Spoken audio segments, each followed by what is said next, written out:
Pour bien comprendre l'histoire de ces jeunes musulmans, il convient de faire un bref retour en arrière.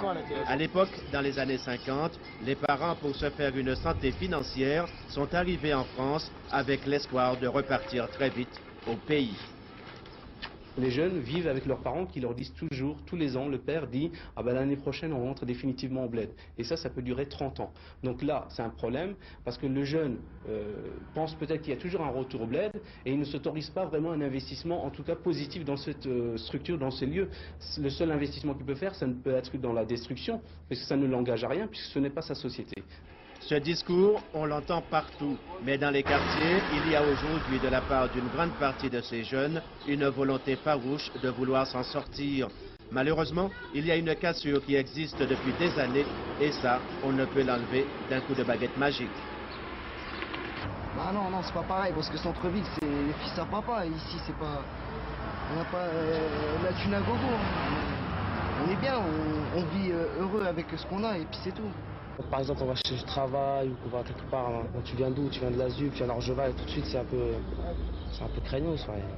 Et ces jeunes ont l'impression que la société ne veut pas d'eux. Ces citoyens de seconde zone, comme ils se qualifient, aimeraient bien que les choses bougent, qu'on arrête de les mettre tous dans le même sac. Je crois que l'inégalité des chances, c'est quelque chose qui a toujours existé. Et je crois que pour tous ces jeunes, c'est de montrer, faire un effort. C'est vrai qu'il y a un handicap par rapport à l'habitation, par rapport au quartier géographique auquel on est domicilié.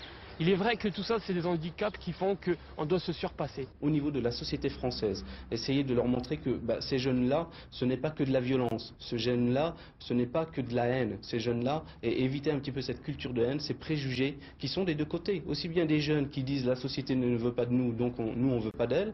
Aussi bien de l'autre côté, la société qui a des préjugés sur des quartiers, sur des cultures, sur des affirmations, etc., etc. Les jeunes musulmans doivent apprendre à vivre dans une société où cohabitent modernité et tradition. Un apprentissage difficile, mais porteur pour l'avenir. Les seuls arabes, noirs ou enfin tout ce qui est bronzé, on va dire, qui travaillent dans les grandes surfaces, c'est souvent des emplois de sécurité. Donc en fait, des arabes pour protéger contre les arabes en fait.